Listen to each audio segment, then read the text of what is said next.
Hey guys, yeah, last night in Bournemouth tonight. Quite strange being getting ready for a new trip. Looking forward to it though. It's a nice place to be when you know that you're prepared, but you can kind of enjoy being scared about what's going to happen over the next few months. I know I've got everything that I need to survive this time, unlike the UK trip where I just kind of left and made it up as I went along. Which is why I thought I'd do this video. I just wanted to kind of show you the setup that I've got on the bike, what I'll be using as I'm travelling through Europe, because I'm going to be on the road till October, November time, I think. So here we are, same bike, new setup. So I'm going to go through everything on the bike. So some of you might not want to watch this, but some of you cycle tour geeks might enjoy it. After doing the UK trip, there was quite a lot of things that I wanted or I missed that could have saved me money, and I'm going to go through some of those now. So starting on the front of the bike, solar panel. This will charge my batteries, which are just a little bit back here, attached underneath my crossbar, and my phone clips onto the top here.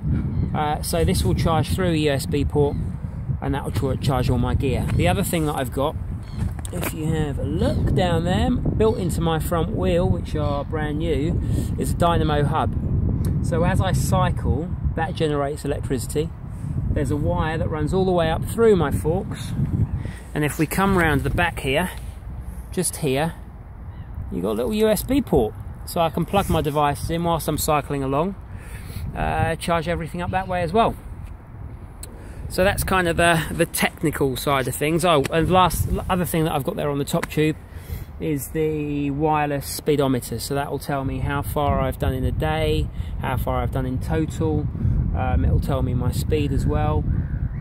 Nothing I really need to know, but in terms of knowing how far I've done over the next few months, it will be good to know. I did have one on the UK trip, but I paid cheap money for it, and you get what you pay for, so it broke halfway through the trip, which was quite annoying. Yeah, so that's on there as well. So starting back on the front of the bike, as I said, we've had new wheels built. These are touring wheels, so they're 36 spoke. They're a lot tougher than the ones that I originally had on here. We've got a Surly front pannier rack. The great thing about this is it's one unit, so it goes all the way over the front wheel, and it just kind of holds everything together. You can get other pannier racks that just bolt on the side, but they tend to pull the weight outwards. Yeah, all great equipment, but comes at a price. That's about £100 for that. Moving down the bike, then we've got new pedals. We've also got little things like this, having a stand. I didn't have a stand before, and I used to dump my bike on the ground wherever I went. That's alright if you do it once or twice, but if you do it every day, you're going to ruin your panniers. These panniers, for a set of 2, cost 100 quid. So again, you need to look after your equipment, which is why I've got the stand on there. Now, whenever I stop anywhere, I can put the bike up. I know it's not going to rub against anything. I know it's not going to damage the bags.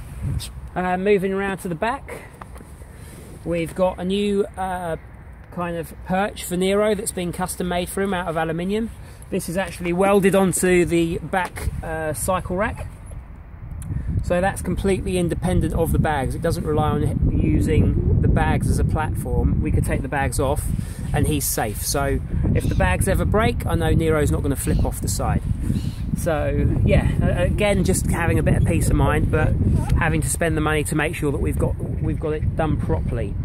Another thing with the UK trip is on an average day, I'd probably drink 3 or 4 coffees a day, and a coffee will cost you in the UK about £2.50, which doesn't seem like a lot until you have 4 a day, and that's 300 quid a month in coffee. So I wanted to put a thermos on my bike, and you can't fit a thermos in a normal bike cage, one of these standard ones you get on here. So this is made by a company called Salsa. And it's called, I think it's called an everything cage or something like that. It's basically a lot wider, and it allows you to put anything in there. You could put a tent in there if you wanted. You could put bags in there. For me, I've got my thermos, which is attached. It has the same attachment as just a standard bottle cage, but what I've got is I've got this specialist bit of kit here that hooks onto the back of my seat, and it allows me to have 2 more bottle cages on the back. So there you go, you can see those sitting on the back. New seat. This is by a company called Brooks.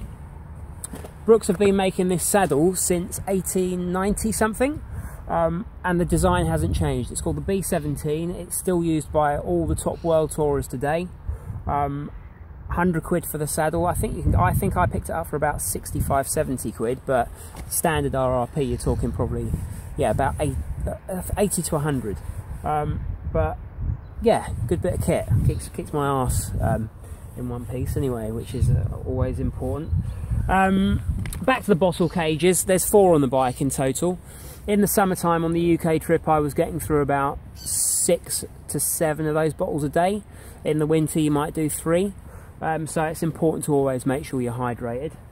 What else can I show you? There's so much on this bike and I forget what I'm looking at. Right here, front end, handlebars. New handlebars.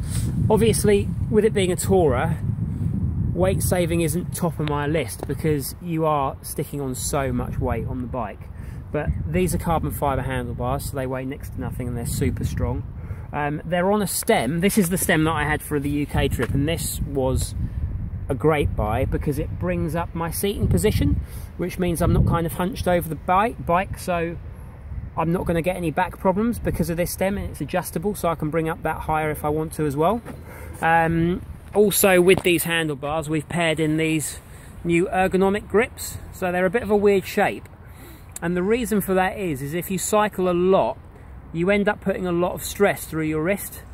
So a lot of tourers do get problems with their wrists when they cycle, whereas these ones, they have a much flatter area there on top, so it just kind of it just saves your hands a little bit, you know. When you're touring, you don't care about the way the bike looks, even though I love the way my bike looks.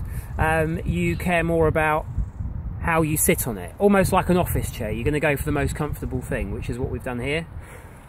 What else have we got? So we've got the 2 battery packs, and then behind the seat I've got a speaker which is charging up at the moment, so I can listen to my music as I'm cycling along as well. We've got my fishing rod strapped on, old trusty, that I had when I went up to Scotland and learned how to fish. Not very well, but hopefully I'll catch a few more this time. And then we've got the pump on the middle of the bike there as well. And then the other thing, obviously, are the panniers. There's 4 of them in total. These are Ortled panniers. They cost, as I said, £100 a pair. They have a 5-year warranty on them. They're fully waterproof, so all my gear is completely protected. And they are, I think they're a 40 litre capacity, so I can carry 80 litres in total between those 2 panniers. On the back, now a lot of tourers have, you know, we like to tell our story, so we've got a lot of gear. I've got my laptop, I've got a Sony HDR camera, I've got extra batteries, I've got my fishing reel, technical gear that needs looking after. Panniers aren't built for that. So what I've done is I've taken a camera bag, a low pro bag, cut all the straps off it, and I've stuffed that in there, so it's almost like a carcass, but it's a stiff frame, so it protects all my laptop and everything, which is on the far side. Then on this side we've got all my sleeping gear, so my sleeping bag is in there, my ground mattress is in there as well, and also all my cooking gear, so I've got my Jetboil stove in there. Moving on to the front end of the bike, we've got the very needed D-lock just there hanging on the outside. In this pannier on the front I am carrying my tent, which is a 2-man Vango tent.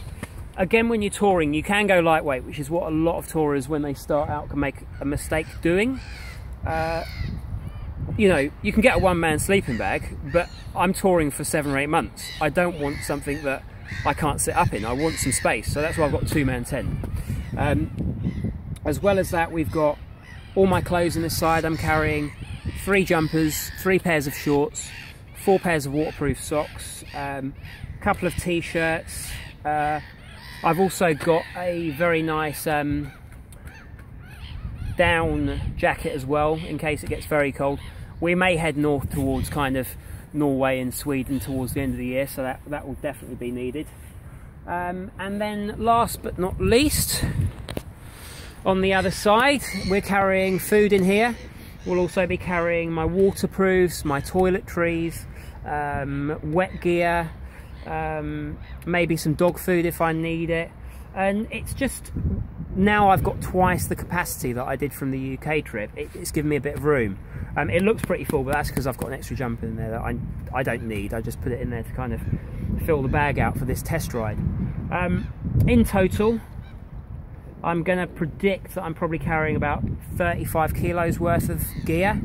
As well as that, the bike weighs about 30 kilos. So what's that, 65? Then Nero weighs just under 20 kilos, so 85 kilos in total. And again, that's why it's so important to make sure that the bike is set up correctly, because if you don't, you end up having a bike that's just a total bastard to cycle with, basically. It just doesn't make it enjoyable. This is a mule. This carries all my gear. So yes, that's absolutely everything on the bike, really. Other little things like the disc brakes that I have on the front here, they're mechanical, they're not hydraulic. Hydraulics are better brakes, but if a hydraulic brake breaks on you whilst you're cycling, you can't fix it. You can't fix oil, you can't patch up a leak because the pressure's so strong.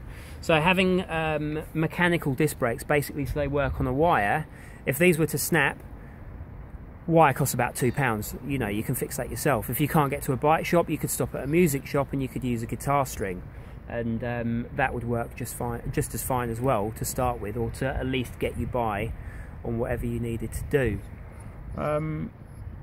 That's about it, really. Other little things that I also have, things like the shoes I'm wearing. These are Gore-Tex boots, fully waterproof again.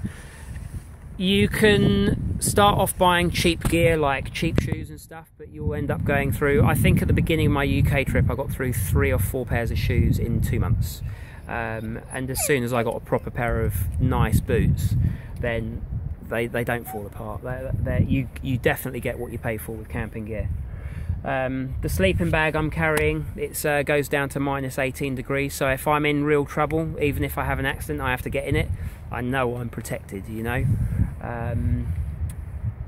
And I think that's everything for now. I'm sure I'm going to be giving like little gear reviews on stuff that I use around the trip, just to let you know about it, and kind of letting you know what's good and what's fallen apart on me whilst I've been cycling. But that's everything, and this is the longest video I've ever done, and I'm bored of my voice as well, so if you're still listening, thank you. We're on the ferry tomorrow morning. No, not tomorrow morning. Tomorrow we're down to Dover, and then we'll be on the ferry first thing Friday. We'll be in France for the afternoon and heading down the coast. I've never been to France.